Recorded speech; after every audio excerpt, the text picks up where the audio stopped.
35A और 370 का मसला जब भी सुप्रीम कोर्ट में आता तो जो प्रोपेगेंडा मशीनरी खड़ी हो जाती थी कश्मीर में और अक्रॉस द नेशन, जो उनके स्टूडेंट्स थे, उनके प्रोपेगेंडा को डिमोलिश करने के लिए पहली बार इतने लार्ज स्केल का इतना बढ़िया तरीके का कार्यक्रम आयोजित हुआ और आप उसका केवल एकजुट जम्मू की टीम ही नहीं, आप लोग भी बधाई के पात्र हैं कि आप इस ऐतिहासिक सेमिनार का हिस्सा बन रहे हैं, जो एक नैरेटिव को सेट करने की कोशिश करेगा, जो एक जम्मू के ओपिनियन को, जम्मू की वॉइस को नेशनल ही नहीं बल्कि इंटरनेशनल प्लेटफॉर्म्स पर लेके जाएगा। मधु जी ने दिल्ली का जिक्र किया, ये कारवां आगे बढ़ता जाए। जम्मू प्रोविंस के, मुझे ये बताते हुए बहुत खुशी आपको होगी कि जम्मू प्रोविंस के जितने भी डिस्ट्रिक्ट्स हैं आज सब यहाँ पर रिप्रेजेंटेड हैं और सबका मतलब ये है कि आर्टिकल 35A हो या आर्टिकल 370 हो, तत्काल प्रभाव से एब्रोगेट होना चाहिए, तत्काल प्रभाव से खत्म होना चाहिए। आइडियोलॉजिकल डायमेंशन में डॉक्टर साहब ने विस्तृत जानकारी दी, किस तरीके से टोटलिटेरियन रेजिम्स, टोटलिटेरियन ताकतें किस तरीके से सिविलाइजेशन को खा जाती है, खत्म कर देती है, किस तरीके से theological forces democratic institutions, democratic systems, constitutions पे कब्जा करके उन्हें इस्तेमाल करके उसी कॉन्स्टिट्यूशन को खत्म करती है, उसी डेमोक्रेसी को खत्म करती है, उसी सिविलाइजेशन को खत्म करती है। विस्तृत तौर से डॉक्टर साहब ने बात की, मैं उस विषय पे ज्यादा नहीं बोलूंगा। और अब ये सेमिनार और इंटेलेक्चुअल डिस्कोर्सेस का सिलसिला अभी स्टार्ट हुआ, ये खत्म नहीं होगा, ये चलता रहेगा। तो अभी स्पीचेस के लिए शायद उसमें हम बताएंगे कि will swap our roles, probably he'll speak on some legal or historical issues. I will be able to contribute on ideological dimension because we have been able to understand कि कश्मीर में 35A और 370 को डिफेंड करना एक ideological positioning है। इस ideological positioning को केवल आप लीगैलिटी से नहीं जीत सकते, इस आइडियोलॉजिकल पोजीशनिंग को आपको आइडियोलॉजिकली डिफीट करना पड़ेगा और आइडियोलॉजिकली डिफीट करने के लिए आपको दुश्मन की विचारधारा, सोच, आइडियोलॉजी की जानकारी चाहिए। और एक सस्टेन्ड कैंपेन रहा, एक सिस्टेमिक और एक सिस्टमैटिक कैंपेन रहा तो किस तरीके से जम्मू को अंधेरे में रखा जाए, किस तरीके से जम्मू को सबजुगेट करके रखा जाए। और आज उसी का कारण है कि यहाँ पे कुछ जयचंद जम्मू के आर्टिकल 35A और 370 को कायम रखने की वकालत करते हैं। मैं डायरेक्टली एक लीगल डायमेंशन पे आऊंगा। यहाँ कई मित्र हैं जो लीगल बैकग्राउंड से आए हैं, कई लॉ स्टूडेंट्स हैं जिन्होंने आज पार्टिसिपेट किया हमारे निवेदन पे। आर्टिकल 35A की लीगैलिटी और कॉन्स्टिट्यूशनैलिटी की थोड़ी सी पृष्ठभूमि में बनाना चाहता हूँ। देखिए, व्हाट इज आर्टिकल 35A? इस पे डिबेट करने से पहले, इस पे पोजीशनिंग करने से पहले हमें कम से कम ये समझना पड़ेगा कि आर्टिकल 35A का लोकस और फोकस क्या है। Where is it located? क्या ये J&K कॉन्स्टिट्यूशन का हिस्सा है? क्या ये कॉन्स्टिट्यूशन ऑफ इंडिया का हिस्सा है? या ये किसी भी कॉन्स्टिट्यूशन का हिस्सा है? This is the very primary thing जिससे आर्टिकल 35A की डिबेट स्टार्ट होनी चाहिए legally speaking. Article 35A constitution of India का एक आर्टिकल है, लेकिन विचित्र बात क्या है, article 35A constitution of India की किताबों में आपको नहीं मिलेगा। और क्या षड्यंत्र था आर्टिकल 35A को लेजिस्लेट करने से पहले, एग्जीक्यूटिव ऑर्डर से प्रोमलगेट करने से पहले? दूसरे चरण में उसकी चर्चा करूंगा, लेकिन ये समझिए कि आर्टिकल 35A आपको कॉन्स्टिट्यूशन की किताबों में प्रिंटेड टाइप नहीं दिखेगा। तो क्वेश्चन ये है कि article 35A what does it provide? Article 35A article 370 के तहत, आर्टिकल 370 के तहत प्रेसिडेंट ऑफ इंडिया को कुछ पावर्स दी गई कि आप इंडियन कॉन्स्टिट्यूशन के कुछ एग्जिस्टिंग प्रोविजंस को कुछ एक्सेप्शंस और मॉडिफिकेशंस के साथ J&K पे एक्सटेंड कर सकते हैं। आप सब जानते हैं ये Indian constitution is not applicable to the state of Jammu and Kashmir. Jammu and Kashmir का अपना एक कॉन्स्टिट्यूशन है। तो आर्टिकल 370 में एक प्रोविजन रखा गया जिस प्रोविजन के तहत ये इंश्योर किया गया कि कल को कभी जरूरत पड़ जाए कि कॉन्स्टिट्यूशन ऑफ इंडिया का कोई आर्टिकल आपको जेएनके की टेरिटरी पे एक्सटेंड करना है तो कुछ ना कुछ उसमें 370 में प्रावधान दिया। तो article 370 clause 1 sub clause B में president of India is empowered to through the executive rule कि एक प्रेसिडेंशियल ऑर्डर से एग्जिस्टिंग प्रोविजंस कुछ एक्सेप्शंस और मॉडिफिकेशंस के साथ वो जेएनके पे एक्सटेंड करेगा। अब देखिए 1954 में एक साजिश रची। आर्टिकल 35A मई 1954 का प्रेसिडेंशियल ऑर्डर है जिसके जरिए ये दिखाया गया कि हम एग्जिस्टिंग प्रोविजन को एक्सटेंड कर रहे हैं। लेकिन आपको जान के ये बहुत हैरानी होगी कि article 35 capital A Indian constitution का कोई भी एग्जिस्टिंग प्रोविजन था ही नहीं। आज की डेट में भी इंडियन कॉन्स्टिट्यूशन में आर्टिकल 35A पार्लियामेंट्री रूट या लेजिस्लेटिव रूट से इंट्रोड्यूस किया ही नहीं गया। आर्टिकल 35A एक ऐसा सेक्युलर और कॉन्स्टिट्यूशनल टूल था और जिसका जिक्र डॉक्टर साहब ने भी किया कि डेमोक्रेटिक सिस्टम्स को इस्तेमाल करके, सेक्युलर इंस्टीट्यूशंस को इस्तेमाल करके, सेक्युलर टूल्स को इस्तेमाल करके आप एक थियोलॉजिकल स्टेट क्रिएट करते हैं, वो भी सेक्युलरिज्म के नाम पे। उसका जीता जागता नहीं था। आर्टिकल 35A ये इंश्योर करता है कि जेएनके की लेजिस्लेटिव असेंबली का कैरेक्टर सदा सदा के लिए इस्लामिक इन नेचर रहे। और इसकी पृष्ठभूमि ये है कि आइडिया ये था कि पाकिस्तान 1947 में टू नेशन थ्योरी के बेसिस पे भारत से अलग हुआ, तो उसके बाद एक नए पाकिस्तान का निर्माण भारत की धरती पे किया जाए ताकि गजवाए हिंद की जंग को जीता जाए और पूरे भारतवर्ष पे पाकिस्तान का कब्जा करवाया जाए, नया पाकिस्तान। तो उसके जो बीज डाले गए थे उसमें कॉन्स्टिट्यूशनल प्रोविजन जो इस्तेमाल किया गया वो आर्टिकल 35A को किया गया। Article 35A provides for the creation of a theological and an Islamic state on the secular democratic territory of India। ये समझने की जरूरत है। आर्टिकल 35A चोरी से, छुपके से, बिना पार्लियामेंट को कॉन्फिडेंस के लिए, बिना राष्ट्र को बताए हुए संविधान में डाल दिया गया और फिर उसकी कॉपीज में उसे हटा दिया गया, छुपा के रखा गया, एक अपेंडिक्स में डाल दिया गया। आर्टिकल 35 किस तरीके से इस्लामिक स्टेट का गठन करता है on the secular territory of India. देखिए समझिए, आर्टिकल 35 में जेएनके की लेजिस्लेटिव असेंबली को ये पावर देता है कि जेएनके की लेजिस्लेटिव असेंबली इस तरीके के कानून बना सकती है जो इंडियन सिटीजंस के फंडामेंटल राइट्स को वायलेट करें। जुडिशियल रिव्यू की बात सब लोग जानते हैं। ये पावर कि इंडियन सिटीजंस के फंडामेंटल राइट्स को वायलेट करें, ये पावर इंडियन पार्लियामेंट के पास भी अवेलेबल नहीं है। अगर इंडियन पार्लियामेंट, लोकसभा और राज्यसभा में कोई ऐसा बिल पास करके कानून बनाने की कोशिश करते हैं जो in the process Indian citizens के एक भी फंडामेंटल राइट को वायलेट करता हो, हाई कोर्ट और सुप्रीम कोर्ट उसे उसकी कॉन्स्टिट्यूशनल वैलिडिटी टेस्ट करते समय unconstitutional, null and void declare करते हैं। जुडिशियल रिव्यू की पावर आर्टिकल 13 में एक्सरसाइज करते हैं।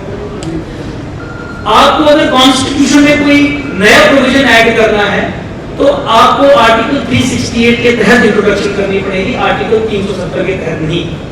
आपको लोकसभा और राज्यसभा से 2/3 बहुमत लेना पड़ेगा, प्रेसिडेंट से उसे साइन करवाना पड़ेगा और फिर उसे एक कॉन्स्टिट्यूशनल अमेंडमेंट कह के कॉन्स्टिट्यूशन में डालना पड़ेगा। लेकिन इन्होंने एक साजिश रची, एक कॉन्ट्रैक्ट था प्रोबेबली इंडियन स्टेट का with the Muslims of Kashmir, जिसमें हिंदुओं की और जम्मू की कोई जगह नहीं थी, तो उन्होंने एक सेक्युलर डेमोक्रेटिक टेरिटरी पे एक पाकिस्तान का गठन कर दिया। अब आर्टिकल 35 में जेएनके की लेजिस्लेटिव असेंबली को एम्पावर करता है टू एन एक्सटेंट कि for all time to come Jammu Kashmir में मुख्यमंत्री केवल और केवल कश्मीर का एक मुस्लिम ही बना है।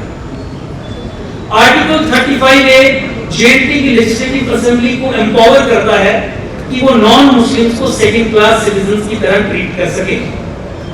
आर्टिकल 35 में जेएनके की लेजिस्लेटिव असेंबली को एम्पावर करता है कि वो महिलाओं को, फीमेल्स को आर्टिकल 14 के तहत राइट टू इक्वालिटी का अधिकार दिया है उससे वंचित रख सके। ये किस स्टेट में होगा?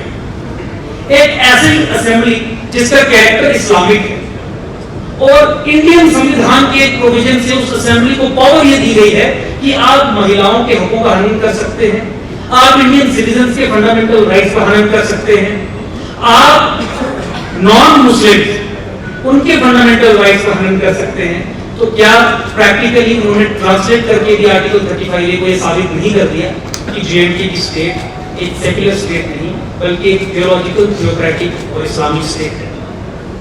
ये आर्टिकल 35A के कारण ही है कि वेस्ट पाकिस्तानी रिफ्यूजीज जो 5 लाख से ज्यादा हिंदूज हैं, उन्हें यहाँ के स्टेट सब्जेक्ट बेनिफिट से वंचित रखा गया। एक बहुत इंटरेस्टिंग आपको बात मैं बताऊं, आर्टिकल 35A 1954 में इंट्रोड्यूस किया गया, लेकिन इसकी एप्लीकेबिलिटी रेट्रोस्पेक्टिव इफेक्ट के साथ रखी गई। कहा यह गया कि 1944 से लागू होगा, और कारण क्या था?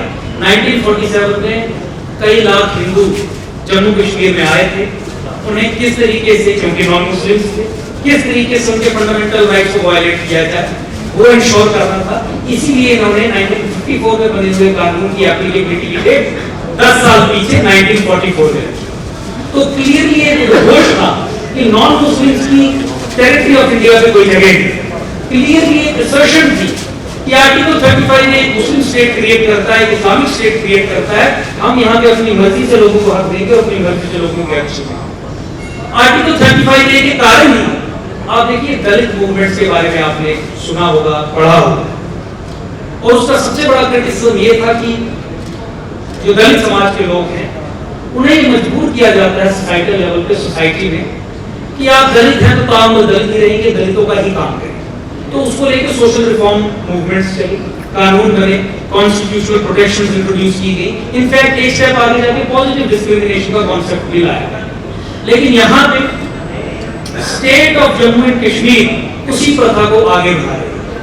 हमारे 1960s में सफाई कर्मचारी पंजाब और एडजॉइनिंग स्टेट से यहाँ लाए गए थे, और उन्हें सफाई कर्मचारी की नौकरी दी गई थी दलित समाज से संबंधित।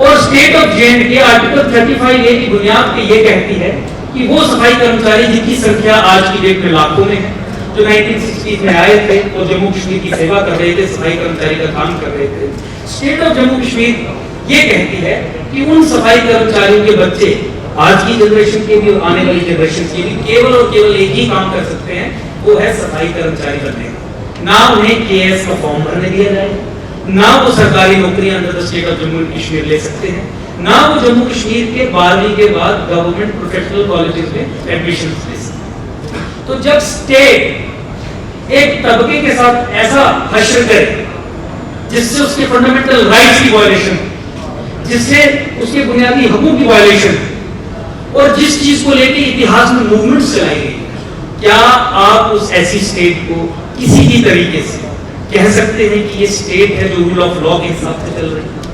क्या ये ऐसी स्टेट है जो भारत के संविधान के हिसाब से चल रही है?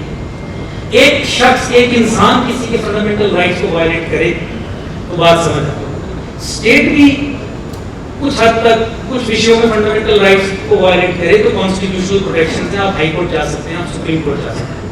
लेकिन चूंकि नॉन मुस्लिम्स को उनके फंडामेंटल राइट्स डिनाई करने थे, फीमेल्स को उनके फंडामेंटल राइट्स डिनाई करने थे, और इस्लामिक थियोलॉजी में क्लियरली नॉन मुस्लिम्स को सेकंड क्लास स्टेटस है, फीमेल्स को भी सेकंड क्लास स्टेटस है, उसी स्टेटस को यहाँ कॉन्स्टिट्यूशनली एस्टैब्लिश करने के लिए आर्टिकल 35 का इन्होंने निर्माण किया। और आपके सामने मैं कोई नई बात नहीं कह रहा हूं, मैं अपनी केवल जो ऑब्जर्वेशन है उसे कॉन्स्टिट्यूशनल प्रिज्म से निकाल के आपके सामने रखने की कोशिश कर रहा हूं। और आर्टिकल 35A को ही इस्तेमाल करके डेमोग्राफिक इन्वेजन जम्मू कश्मीर का स्टार्ट किया। अब डेमोग्राफिक इन्वेजन की बात आती है जम्मू कश्मीर के, तो कई सारे लोग कहते हैं कि शायद आप डरा रहे हैं, शायद ऐसा कोई प्रोसेस इन प्लेस नहीं है, आप सिर्फ ये कुछ पॉलिटिकल ब्राउनी पॉइंट स्कोर करने के लिए इस तरीके के नैरेटिव क्रिएट कर रहे हैं कि जम्मू का डेमोग्राफिक इन्वेजन है। तो आर्टिकल 35A के कारण ही ऐसे कानून बनाए गए, और जिसे हम कहते हैं कि इस इस्लामिक स्टेट ने इंडिया की डेमोक्रेटिक सेक्युलर लेजिस्लेटिव असेंबली को इस्तेमाल करके यहाँ पे कम्युनलिज्म को बढ़ावा दिया, और जिसे हम संज्ञा देते हैं लेजिस्लेटिव जिहाद की। उसकी कुछ एग्जांपल्स मैं आपको बताऊं। सब लोग जानते हैं रोशनी एक्ट लेजिस्लेट किया गया जेएनडीयू लेजिस्लेटिव असेंबली के द्वारा। ये एक ऐसा कानून था which is unprecedented in the history of democracy, finds no parallel in the democracy of the world। Roshni act के जरिए स्टेट ऑफ जम्मू कश्मीर ने यह दिखाया कि जो स्टेट लैंड लोगों के नाजायज कब्जे में है उसे रेगुलराइज किया जाएगा मार्केट प्राइस पे, उसे जो इलीगल एनक्रोचर है उसके नाम पे कर दिया जाएगा। साजिश सारी पाकिस्तान और आईएसआई के द्वारा रची गई थी। वो चाहते थे कि लेजिस्लेटिव रूप से किस तरीके से जिहाद को आगे बढ़ाया जाए, स्टेट तो इस्लामिक है ही, कोऑपरेट करेगी। एक ब्लूप्रिंट बन गया, रोशनी एक्ट की जो परिकल्पना थी पाकिस्तान में और आईएसआई के एकेडमिक सर्कल्स में तैयार हुई। इंप्लीमेंटेशन पे आप आइए। रोशनी एक्ट में क्योंकि उसी कॉन्स्टिट्यूशनल, और मैं ये आपके लिए बता दूं, रोशनी एक्ट की कॉन्स्टिट्यूशनल वैलिडिटी हमने हाई कोर्ट में चैलेंज की और उसे हम स्टे करवा चुके हैं। उसकी जो इम्प्लीमेंटेशन है in a way we have been able to successfully defeat what is called as legislative jihad। जो ये पूरी असेंबली पे कब्जा करके जिहाद की प्रक्रिया को आगे बढ़ा रहे थे, हमने सिंगल हैंडेडली कोर्ट के जरिए उसे रुकवा दिया। तो चूंकि इसकी कॉन्स्टिट्यूशनल वैलिडिटी हमने हाई कोर्ट में चैलेंज की है, केस हम स्वयं लड़ते हैं, वी हैव द डेटा और हमारे पास सब आंकड़े हैं। उन्हीं आंकड़ों की बुनियाद पे मैं आपसे बात कर रहा हूँ। कोई प्रोपेगेंडा लाइक कश्मीरी जैसे प्रोपेगेंडा करते हैं वो नहीं, बहुत ही स्कॉलरली तरीके से आपको बताने की कोशिश करते हैं। जम्मू प्रोविंस के डिस्ट्रिक्ट्स में बाहर से एक धर्म विशेष के लोगों को, मुस्लिम्स को लाया गया एक ऑर्गेनाइज्ड तरीके से, स्टेट लैंड्स, फॉरेस्ट लैंड्स और प्राइवेट लैंड्स में भी जहां डिस्प्यूट उस तरीके का वहां बैठाया गया। एप्लीकेशंस इनवाइट की गई रोशनी एक्ट के तहत कि आप अप्लाई करिए ताकि हम सरकारी जमीन का सारा जिस पे आपका कब्जा है उसके मालिकाना हक आपको दे दें। और आप ये सुन के हैरान हो जाएंगे कि 99% एप्लीकेशंस जो सक्सेसफुली प्रोसेस की गई रोशनी एक्ट के तहत वो जम्मू के हिंदू डोमिनेटेड एरियाज में स्टेट लैंड पे मुस्लिम्स के नाम पे रेगुलराइज की। आपको ये जान के भी हैरानी होगी कि कितने लाख कनाल जमीन पे आपका कब्जा एक कानून के जरिए करवा दिया गया। सीएजी की report, controller and auditor general of India की report regarding implementation of Roshni act ये कहती है कि 20 लाख कनाल ऑफ जमीन लैंड, 20 लाख कनाल जमीन वाज अंडर इलीगल ऑक्यूपेशन। अब 20 लाख कनाल का आप 99% निकालिए, आपको समझ आएगा कि जम्मू के कितने बड़े भूभाग पे एक कानून के जरिए एक धर्म विशेष के लोगों का कब्जा करवा दिया। आपकी जमीनें कब्जा हो गई, आपको चारों तरफ से एनसर्कल किया गया, आपकी रिवर्स पे कब्जा किया गया, आपकी रिवर बेड पे कब्जा किया गया, आपके जंगलों पे कब्जा किया गया। अगर ये कहूं मैं कि भटिंडी में आज की डेट में किसी ने अगर प्लॉट खरीदना है तो उसकी रजिस्ट्री करवाने की कोई जरूरत नहीं है, तो क्या मैं गलत क्या? एग्रीमेंट टू सेल केवल एक नोटराइज्ड नोटरी से एग्रीमेंट टू सेल बिना फीस किए आप जमीन ले सकते हैं। क्यों? कारण ये है कि रेवेन्यू रिकॉर्ड्स में entire Bhatindi area is recorded as forest land, जंगल की जमीन। और इस जंगल की जमीन पे एक धर्म विशेष के लोगों ने 50,000 घर बना लिए। They are using legislative rules to perpetuate what is called as Islamic Jihad because the state is Islamic. They are using our democratic institutions, our democratic tools, secular tools, constitutional provisions to defeat the idea of India. और जिसके कारण जम्मू जो है वो subjugated है, जम्मू जो है वो enslaved है, और जम्मू जो है that has been rendered only as a colony of Kashmir। और colonization की अंडरस्टैंडिंग जो लोग रखते हैं वो जानते हैं। दादा भाई गारो जी ने जो किताब लिखी और बताया कि किस तरीके से ट्रेन ऑफ वेल्थ एक कॉलोनियल पावर करती है अपनी कॉलोनी का, उसी तरीके से कश्मीर में भी हमारी ट्रेन जो है वो हर लेवल पे करना स्टार्ट किया। उसे एम्पावर करते थे संविधान के 35 और 370 जैसे प्रोविजन। क्या कारण है कि पब्लिक सर्विस कमीशन के ऊपर सब सवाल उठाते हैं कि धर्म विशेष के लोगों को ही नौकरियां दी जाती? क्या कारण है कि एसएसबी के सवाल उठाए जाते हैं और पब्लिक सर्विस कमीशन के खिलाफ हमने स्वयं उसको कंप्लेंट भी नहीं, हमने केस किया? क्या कारण है कि constitutional authority public service commission के चेयरमैन और सेक्रेटरी पॉलिसी डॉक्यूमेंट्स पे फोर्जिंग करते हैं, सब कुछ बदल देते हैं ताकि वो घोटालों को अंजाम दे सके? जब उन्हें रंगे हाथ पकड़ा ये सारी चीजें सामने आई, क्राइम ब्रांच अभी उस केस को इन्वेस्टिगेट कर रही है। उम्मीद हमें कुछ नहीं, कोर्ट हम जाएंगे, सीबीआई से इसकी भी जांच करवाएंगे। जेके बैंक सिलेक्शन करता है और उसमें धर्म विशेष के लोगों का वर्चस्व कायम किया था, उसमें कुछ कंस्टिट्यूएंसीज के लोगों का वर्चस्व कायम किया। क्या पब्लिक एम्प्लॉय जिसमें सब लोगों को बराबरी का हिस्सा है, पब्लिक एम्प्लॉयमेंट के प्रोसेस में जहां caste, creed, colour, religion, place of birth, sex ये नहीं देखा जाता, क्या कारण है कि वहां पे आपका धर्म देखा जाता है? और कौन सी वो ताकत है, कौन सा कॉन्स्टिट्यूशनल प्रोविजन है जो सरकार को ये करने की इजाजत देता है? देखिए, अगर एक शख्स कोई इस तरीके का स्कैम करे, घोटाला करे, वो समझ में आता है, लेकिन कानून बना के आप घोटाला करे, वो समझ में नहीं आता। उसकी समझ के लिए आपको आइडियोलॉजिकल पर्सपेक्टिव्स क्लियर चाहिए। सबसे पहले आपको ये मानना पड़ेगा कि जम्मू के साथ डिस्क्रिमिनेशन नहीं हो रही, जम्मू का इन्वेजन हो रहा। सबसे पहले आपको ये मानना पड़ेगा कि जम्मू कश्मीर की एक कॉलोनी बना के रख दी गई है। आपको ये मानना पड़ेगा कि इस्लामो फासिज्म जम्मू कश्मीर में प्रिवेल करता है। आपको सबसे पहले ये मानना पड़ेगा कि JNK state as a political entity is not a secular entity, it is a communal entity, it is an Islamic entity।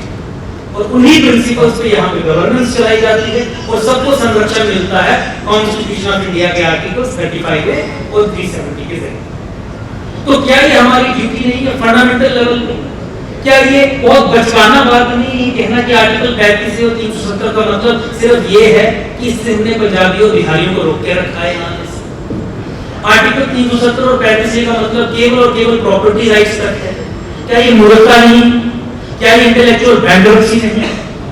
Article 35A और 370 की फंडामेंटल पॉलिटिकल प्रॉब्लम हमारे सामने ये है कि that it provides a constitutional framework in the name of secularism for the creation of an Islamic state. इतना ironical, इतना baffling, आसानी से समझ आने वाला नहीं कि आप किस तरीके से सेक्युलर टूल्स को इस्तेमाल करके एक थियोलॉजिकल थियोक्रेटिक स्टेट का गठन करते। ये कहीं नहीं हो। ये दुनिया के इतिहास में आपको बहुत कम एग्जांपल्स दिखेंगी कि आप सेक्युलर इंस्टीट्यूशन, सेक्युलर टूल्स को इस्तेमाल करके एक थियोक्रेटिक स्टेट का गठन करते हैं। और ये प्रोसेस केवल जम्मू तक सीमित नहीं है, इस प्रोसेस को पूरे देश में बढ़ाया जा रहा है। पेट्रो डॉलर्स की बात मैडम मधु जी ने की, प्रोपेगेंडा की बात मैडम मधु जी ने की, मीडिया के रोल की बात मैडम मधु जी ने की। जब तक इसे आइडियोलॉजिकली हम डिफीट नहीं करेंगे, और आर्टिकल 35A और 370 उनकी आइडियोलॉजिकल विक्ट्री की पराकाष्ठा है। वो इंडियन संविधान में इस तरीके का प्रोविजन इंट्रोड्यूस करवा दे which provides for the creation of an Islamic state on the secular territory of India। ये आइडियोलॉजिकल डिफीट का सिंबल है। तो सबसे पहले आइडियोलॉजिकली उनसे जीतने के लिए हमें इस सिंबल को खत्म करना पड़ेगा। और इसी भूमिका में मुझे आपको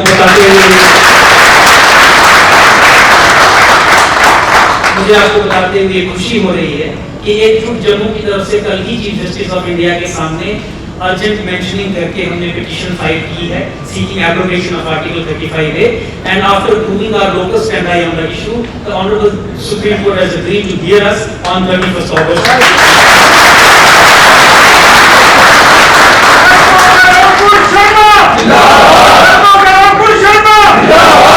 तो केवल ये लड़ाई कोर्ट्स में ना रहे, सड़कों तक जाए, लोग इसके इम्पैक्ट को समझें, आर्टिकल 35A क्यों खत्म होना चाहिए उसे समझें।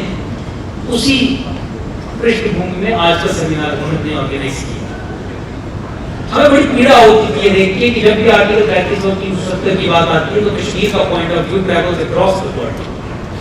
इस तरीके का आडंबर क्रिएट करने की कोशिश की जाती है as if entire Jammu and Kashmir is against abrogation of article 35। आप भी नेशनल टेलीविजन देखते हैं, कभी जम्मू का पॉइंट ऑफ व्यू आर्टिकल 35 और 370 पे इस सुनवाई के पीरियड के दौरान आपने किसी ने सुना? लेकिन आपको मैं मुबारकबाद दे देता हूं कि आज उसकी शुरुआत हो चुकी है। विचारों की लड़ाई विचारों से लड़ेंगे। प्रोफेसर डॉक्टर साहब ने कहा कि लड़ाई फिजिकल की, और फिजिकल की जरूरत होगी तो फिजिकल तरीके से तैयारी करी जा रही।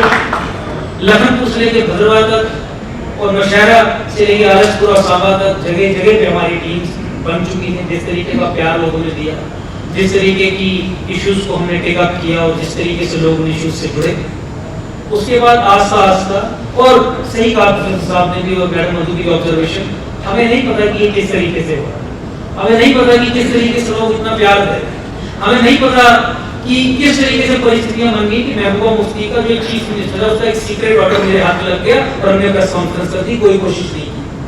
तो केवल और केवल मेरा ये पुरजोर तरीके से मानना है कि अनटिल एंड अनलेस एक डिवाइन इंटरवेंशन के बिना हम ये करने में काबिल नहीं। एक और सबूत मैं आपको दूं कि किस तरीके से नॉन मुस्लिम को सेकंड क्लास सिटीजन ट्रीट किया जाता है। एक वो सबूत होगा कि किस तरीके से स्टेट ऑफ जे स्वयं मानती है कि हम सेक्युलर स्टेट ऑफ जे नहीं है, हम एक मुस्लिम, एक इस्लामिक, एक थियोलॉजिकल, एक थियोक्रेटिक स्टेट ऑफ जे हैं। उसकी एक एग्जांपल मैं आपके सामने रखता हूं। आप सब जानते हैं मेरा केस, हमारा केस जो सुप्रीम कोर्ट में हमने फाइल किया for the grant of minority rights to the actual minorities of J and for the creation of state minority commission. देखिए, आपको ये समझने की जरूरत है कि सेक्युलरिज्म का पैमाना ही माइनॉरिटी राइट्स को माना गया। माइनॉरिटी राइट्स आर्टिकल 25 से 30 तक अगर कॉन्स्टिट्यूशन में है तो सुप्रीम कोर्ट ने उसकी इंटरप्रिटेशन की कि चूंकि 25 to 30 articles constitution of India में है, इसीलिए इंडियन कॉन्स्टिट्यूशन सेक्युलर है, इसीलिए Indian constitution, Indian state secular है। और रिलीजियस और लिंग्विस्टिक माइनॉरिटीज के लिए एक्सक्लूसिवली आर्टिकल 29 और 30 का प्रोविजन उसने किया। तो अगर आप अपनी माइनॉरिटीज को आर्टिकल 29 और 30 के तहत राइट्स देते हैं तो आपके सेक्युलर क्रेडेंशियल्स प्रूव होते हैं। आपकी माइनॉरिटीज अगर संरक्षित फील करती है आपके अंदर तो आपके सेक्युलर क्रेडेंशियल्स पे मुहर होती है। 60 वर्षों से आपको जान के हैरानी होगी कि जम्मू कश्मीर में माइनॉरिटी के लिए आने वाली सब स्कीम्स जो 60 से 70 हैं, जो आपके बच्चों को MBBS, IIT में इंजीनियरिंग, महंगे कॉलेजेस में महंगे कोर्सेज में फ्री कोर्सेज करवाना, सॉफ्ट लोन्स देना, बहुत कम इंटरेस्ट दरों पे लोन देना, इस तरीके की स्कीम्स जो आप लोगों के लिए आ रही है, जम्मू के लोगों के लिए आ रही है, जो माइनॉरिटी राइट्स के नाम पे आ रही है, जो माइनॉरिटीज आश्वासित रहे, संरक्षित रहे, उस पर्पस के लिए आ रही है ताकि सेक्युलर नेचर स्टेट का बचा रहे, इसलिए आ रही थी। आपको जान के हैरानी होगी पिछले 7 दशकों से ज्यादा से उसे यहाँ की मेजॉरिटी कम्युनिटी लूट रही है। Minority rights fundamental rights, fundamental rights वो राइट्स हैं जिसे स्टेट कैन नॉट डिनाई। ये खैरात नहीं होती। मौलिक अधिकार, मौलिक अधिकारों को अधिकारों की श्रेणी में सबसे सर्वोच्च स्थान दिया है।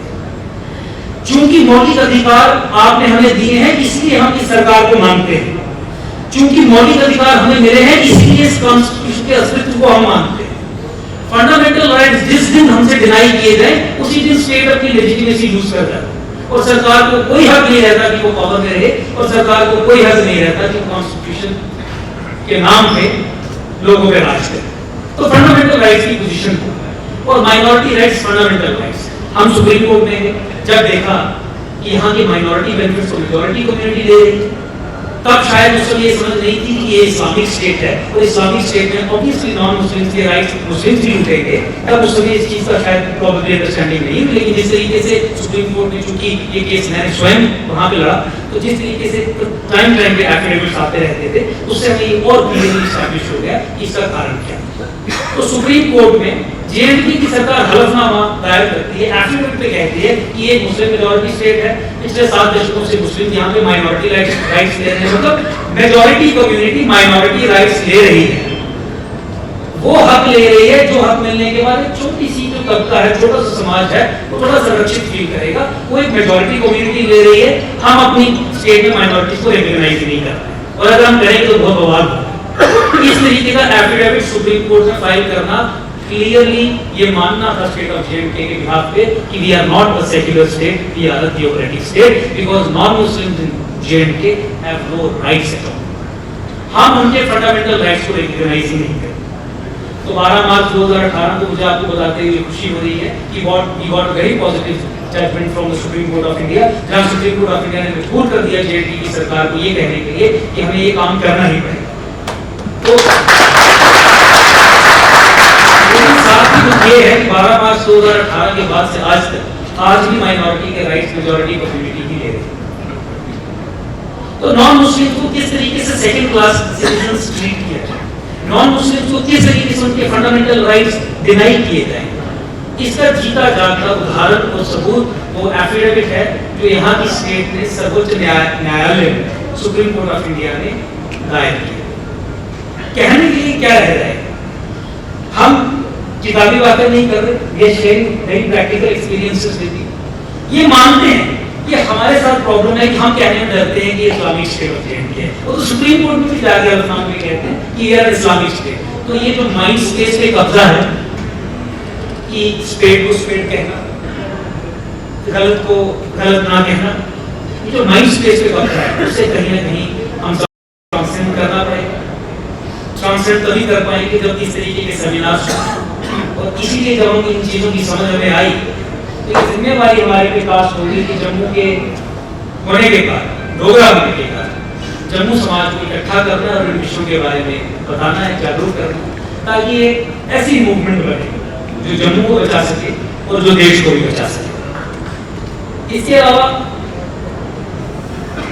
एक और केस मैं आपसे डिस्कस करना चाहूंगा, क्योंकि आइडियोलॉजिकल पर्सपेक्टिव उन्होंने क्लियर किया, इसलिए मैं कुछ इंस्टांसेस आपको बता रहा हूं ताकि आपको ये ना लगे कि भी कोई लिंग्विस्टिक फायरवर्क्स थे या कोई रेजोनेट था।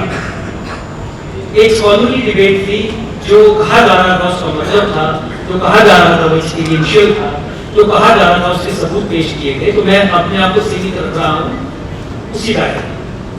पुंछ का केस आपने नया पढ़ा होगा, जो कि डेली एक्सेप्शन में भी आया, जिसे हमने हाई कोर्ट से शुरू की 1985 में पूरी Poonch city, entire Poonch city including, और उसमें क्या क्या है, जहाँ पे डिप्टी कमिश्नर का ऑफिस बना है वो जमीन, जहाँ पे डिप्टी कमिश्नर का घर है वो जमीन, डिफेंस से रिलेटेड एयरफील्ड था वो 180 का, पुलिस स्टेशन, इसके अलावा सड़कें, ग्राउंड्स, प्लेग्राउंड, सब जो है वो वक्फ डिपार्टमेंट को, औकाफ डिपार्टमेंट को चोरी छुपे दे दी गई। जब मैंने फाइल देखी तो देखिए, आजकल हैरानी नहीं होती है विरोधियों इस्लामिक स्टेट ऑफ जेएंडके, तो आजकल हैरानी नहीं। तो जब पढ़ने में पलट रहा था तो मुझे उसमें डिप्टी कमिश्नर जो head of the revenue administration होता है उसका एक लेटर दिखा। आप जानते हैं उस लेटर में क्या लिखा? देखिए, जमीन कहाँ है, उसकी डिमार्केशन कैसे करनी है, किसको देनी है, औकाफ को देनी है, वक्फ को देनी है, नहीं देनी है, वापस लेना है, इसका सबसे बड़ा जज अगर कोई है तो डिप्टी कमिश्नर है जिले का, because he is the head of the revenue administration. और मैंने उसी डिप्टी कमिश्नर पुंछ का लेटर पढ़ा जिसमें उसने कहा था कि ये जो ट्रांसफर ऑफ लैंड आपने सरकारी जमीन या प्राइवेट जमीन की जो आपने औकाफ डिपार्टमेंट को कर दिया है, उसके बारे में डिप्टी कमिश्नर और पूरी रेवेन्यू एडमिनिस्ट्रेशन को 1985 से आज तक पता ही नहीं था। अगर हमें समय रहते पता चल जाता तो हम इस एसआरओ को चैलेंज करते, क्योंकि ये गलत एंट्रीज इंट्रोड्यूस की गई। रोशनी एक्ट इंप्लीमेंट करके आपकी 18-19 लाख का नाम जमीन पे कब्जा करवा दिया गया। पुंछ की पूरी की सिटी एसआरओ के जरिए एग्जीक्यूटिव लेजिस्लेशन के जरिए पुंछ की पूरी सिटी इन्होंने इस्लामिस्ट को दे दी। माइनॉरिटीज को उनके राइट्स डिनाई किए, क्यों? क्योंकि वो नॉन मुस्लिम्स थे। रेस्ट ऑफ द कंट्री में माइनॉरिटी राइट्स की सारी सियासत चलती है। आर्टिकल 29 और 30 को इस तरीके से माना जाता है कि जैसे इसके बिना भारत देश ही नहीं है, और ये जैसे आजकल संज्ञा दी जाती है हिंदू पाकिस्तान बन गया है, वो डिनाई किए। वेस्ट पाकिस्तानी रिफ्यूजीज बैकडेट में 1954 का जो ऑर्डर था 35 डे का, उसको बैकडेट से एप्लीकेशन करवाई गई ताकि हिंदू कहीं मेन स्ट्रीम में इंट्रोड्यूस ना होते जो है उन्हें तो हम खत्म कर लेंगे, क्योंकि 1989 में हमने अचीव कर लिया एक मॉडल अप्लाई करके कश्मीर में से हिंदू को बाहर निकाल दिया। तो 70 साल लगे उनको, 60 साल लगे उनको 47 के बाद कश्मीरी पंडितों को बाहर निकालने के लिए, लेकिन सिर्फ 25 ही साल लगे उनको उसी मॉडल को जम्मू में रेप्लिकेट करके जम्मू को डिस्टेबलाइज करने के। आज हर जगह चर्चा है, हमारे जंगलों पे कब्जा है, हमारी सरकारी जमीनों पे कब्जा है, हमारे रिवर बेड्स पे कब्जा है, हमारी स्टेट लैंड पे कब्जा है। जम्मू चारों ओर से घिरा हुआ, और आपकी जानकारी के लिए बता दूं कठुआ भी चारों ओर से घिरा हुआ, रोशनी एक्ट की इम्प्लीमेंटेशन के बाद सांबा भी चारों ओर से घिरा हुआ, उधमपुर भी चारों ओर से घिरा हुआ है। 25 साल में entire Jammu province has been destabilised, और इसे जब हम आइडियोलॉजिकली रिस्पॉन्ड नहीं करेंगे, प्रॉब्लम को उसके नाम से नहीं पुकारेंगे, कैंसर को कहेंगे कि छोटी मोटी दर्द है, कोई थोड़ा टाइप की चीज है, कैंसर नहीं है। Until and unless we call the problem by its name, हम उसका डायग्नोज, उसका जो इलाज है वो नहीं कर सकते। And the problem in the state of J&K is the state of J&K itself, because it is an Islamic state of J&K. और आर्टिकल 35A और 370 को खत्म करवा के we have to restore secularism in the state of Jammu and Kashmir. Article 35 से खत्म होते ही हमारे डेमोक्रेटिक इंस्टीट्यूशंस एम्पावर होंगे और रूल ऑफ लॉ एस्टैब्लिश होगा in the state of Jammu and Kashmir. क्योंकि आप देख रहे हैं कि किस तरीके से लेजिस्लेटिव असेंबली को इस्तेमाल करके, चीफ मिनिस्टर्स ऑफिस को इस्तेमाल करके, एग्जीक्यूटिव ऑर्डर्स के थ्रू किस तरीके से इस कब्जे को आगे बढ़ाया जा रहा है. 14 फरवरी 2018 के ऑर्डर जो प्रेस कॉन्फ्रेंस करके हमने लाए, उसमें क्लियरली लिखा था कि अगर आप एक धर्म विशेष से संबंधित हैं और वो जम्मू प्रोविंस के हिंदू डोमिनेटेड एरियाज के डिप्टी कमिश्नर्स को स्पेसिफिक इंस्ट्रक्शन थी, ये धर्म विशेष के लोग अगर यहाँ पे सरकारी जमीन पे कब्जा करते हैं, अगर यहाँ की फॉरेस्ट की लैंड पे कब्जा करते हैं या प्राइवेट लैंड पे भी कब्जा कर लेते हैं, तो आप इन्हें वहां से नहीं हटाएंगे. इतना ही नहीं, मान लीजिए किसी की प्राइवेट लैंड पे किसी ने कब्जा किया, आदमी अपने कागज उठाता है, कोर्ट में जाता है, वकील करता है, कोर्ट से पहले दिन ही तुरंत उसको एक ऑर्डर मिल जाता है, मान लीजिए एविक्शन ऑर्डर उसको मिल गया, अपनी मालकियत उससे साबित कर ली. उस सिचुएशन को हैंडल करने के लिए भी चीफ मिनिस्टर महबूबा मुफ्ती ने उसमें एक जिक्र किया था कि अगर ऐसी कोई परिस्थिति बन भी जाती है कि आपको अगर इस धर्म विशेष के लोगों को जमीन से बाहर निकालना पड़ता है, मान लीजिए कोर्ट ऑर्डर है, तो एसएसपी और आईजीपी को निर्देश दिए गए थे कि उस इलेक्शन के लिए आप कोई भी पुलिस प्रोटेक्शन नहीं प्रोवाइड करेंगे. तो एक क्लियर इन्विटेशन था, go and occupy land in Hindu dominated, और उसके लिए एग्जीक्यूटिव ऑर्डर की सैंक्शन, और इसके साथ ही गौ हत्या करने की भी सैंक्शन नहीं थी. उन्होंने बोला जो लोग इनफेमस हैं, जो धर्म विशेष से संबंधित है, जो गौ स्लॉटर और बोवाइन स्मगलिंग के धंधे में शामिल है, वो सब लोग जानते हैं. इस ओपन सीक्रेट, मुझे स्टैटिस्टिक्स आपके सामने रखने की जरूरत नहीं है. आप लखनऊ से बानीहाल तक थानों में से सेक्शन 188 आरपीसी और prevention of cruelty to animals act के तहत अगर एफआईआर की प्रतियां ले लेंगे तो लोग फिर भी 99% कहते हैं कि तो 100% एक धर्म विशेष के लोगों के खिलाफ एफआईआर लगी. उनके लिए महबूबा मुफ्ती ने निर्देश दिए कि ये लोग, इस धर्म विशेष के लोग अगर गौ स्लॉटर और बोवाइन स्मगलिंग में शामिल हैं, आप इन पे सेक्शन 188 आरपीसी और prevention of cruelty to animals act के तहत पर्चा दायर नहीं करेंगे. So there was an invitation to occupy land and there was an encouragement to do cow slaughter and bovine smuggling. तो ये सारी मैनिफेस्टेशंस एक इस्लामिक स्टेट की मैनिफेस्टेशंस हैं. इस इस्लामिक स्टेट को संरक्षण देता है आर्टिकल 35A और 370, और इसलिए हमारी ये परम ड्यूटी है कि इस आर्टिकल 35A और 370 को लेकर अवेयरनेस क्रिएट की जाए. और से सुप्रीम कोर्ट में लोग चले गए हैं और उन ग्राउंड्स पे गए हैं जो ग्राउंड्स किसी ने हिम्मत नहीं की कि सुप्रीम कोर्ट में लिख के बताया. जैसे कि सेट उसमें इंपॉर्टेंट ग्राउंड कि that it provides for the creation of a theological state on secular territory of India and secularism. The supreme court has already held कि ये बेसिक स्ट्रक्चर है कॉन्स्टिट्यूशन का, कॉन्स्टिट्यूशन के बेसिक स्ट्रक्चर को amend नहीं किया जा सकता. इसीलिए कोई भी सिस्टम, कोई भी ऑर्गेनाइजेशन, कोई भी कानून अगर बेसिक स्ट्रक्चर के खिलाफ हो, that has to go article 35 है. हमने ये directly named the problem by its name even in the supreme court of India. केवल आपके सामने. लेकिन सवाल अंत में, और मैं इसी के साथ खत्म करूंगा अपनी स्पीच को, ये भ्रम क्या आर्टिकल 35 को क्या केवल सुप्रीम कोर्ट ने खत्म करना है क्या? आर्टिकल 35 को क्या केवल सुप्रीम कोर्ट ही अनकॉन्स्टिट्यूशनल डिक्लेयर कर सकता है क्या? आर्टिकल 35 और 370 जाए, इसके लिए केवल जुडिशरी का रास्ता ही अवेलेबल है क्या? उसका जवाब है नहीं. आर्टिकल 35A को 5 मिनट में केंद्रीय सरकार एक प्रेसिडेंशियल ऑर्डर के जरिए खत्म कर सकती है. आर्टिकल 370 को भी केंद्रीय सरकार 5 मिनट में प्रेसिडेंशियल नोटिफिकेशन के द्वारा खत्म कर सकती है. लेकिन पाकिस्तानी प्रोपेगेंडा ये है, कश्मीरी प्रोपेगेंडा ये है, नहीं आपको इस तरीके से करना, नहीं आपको इस तरीके से करना है. और हमारी एनस्लेवमेंट का और माइंड स्पेस पे जो कब्जा है, उसकी पराकाष्ठा ये है कि हम उनकी बात बोलना शुरू कर देते हैं और भारत विरोधी हो गए. तो ये समझने की जरूरत है. आप करिए, आप आगे प्रेसिडेंशियल ऑर्डर निकालिए, प्रेसिडेंशियल नोटिफिकेशन निकालिए, खत्म करिए 35 और 370 को. जाने दीजिए जिसको सुप्रीम कोर्ट में जाना है, वहां भी हम देख लेंगे. वो पिटीशन की एंटरटेन नहीं होगी.